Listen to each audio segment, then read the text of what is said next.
Back with segment 2.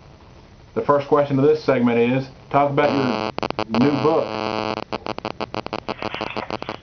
the book, I'm actually sitting here editing it right now. On a rocky top of fans from Received to the End of an Era. It's going to be out on the 18th, hardback for Collins. Basically, it's how a fan deals with having really good access to his team when the season collapses around the team.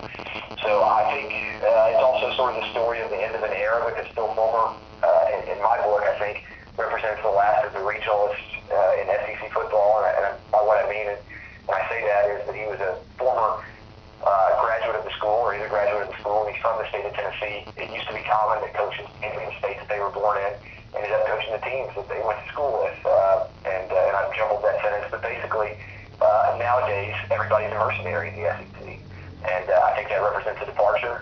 We have a lot of really good coaches. They come from all over the country, and that's a lot different than it was when I was growing up. So it's sort of an interesting examination of that, I think. And in hindsight, was you surprised when they announced Fulmer was leaving? I wasn't surprised that they announced he was leaving based on what had happened in the 2008 season.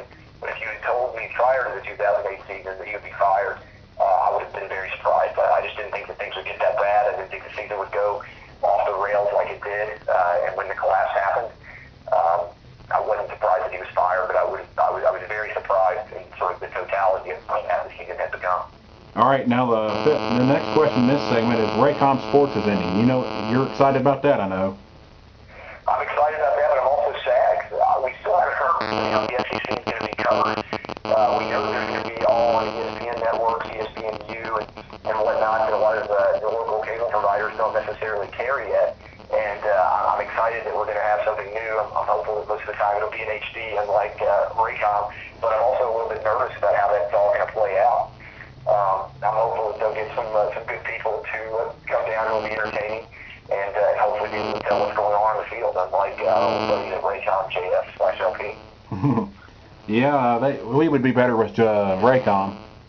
Well, this is what we should make our pitch now, guys. You and I should be on the ESPN announce team for the lower tier SEC game. We're going to start somewhere. I think that you and I, as a television tandem, would be television gold. Yeah, that would be good. All right, the final question is, which team in the SEC East will win the regular season title as far as the SEC East? LSU's already got it locked up in the West. Who will win the East? I still think that the schedule favors Florida, because they've got Kentucky and they've already played South Carolina twice, and they've got Kentucky and Tennessee both coming to Florida. I think they got the best chance to get to 11 wins. If everything went right, they could run the table and still finish with 12 wins. I think they'll get to 11 wins, and I don't think anybody else will. So I think they'll win at 11-5 record. All right, thanks for joining me today, Clay.